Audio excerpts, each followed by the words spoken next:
Hope you guys are doing well. Welcome back. So in this video, I'm going to show you that how you can use the Bing AI and Skype. So let's start. So first of all, what you need to do, you have to download the Skype from the Play Store easily. You can also download it from the Play Store or Google Chrome as well. So let's start. So first of all, what we need to do, we have to open the Skype. So I'm going to click on the Skype app. So as you can see, it's loading. We have to wait for a few seconds until it loads.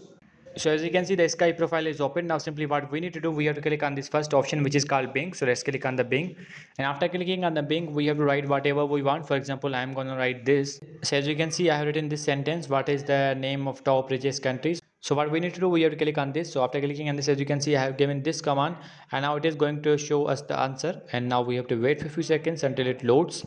So as you can see, the Bing is provided as the names of the countries and it's writing. So we have to wait for a few seconds. So as you can see, the first one, second one, third one, and all that provided here. So as you can see, the Bing has provided us these answers. So we have to give it the command in this way. And after giving the command, it will show us the answer. So I hope you guys understand this video, that how you can use the Bing AI in Skype. You just have to give it the command and it will show you the answer. So I hope you guys understand this video. So see you guys in the next video.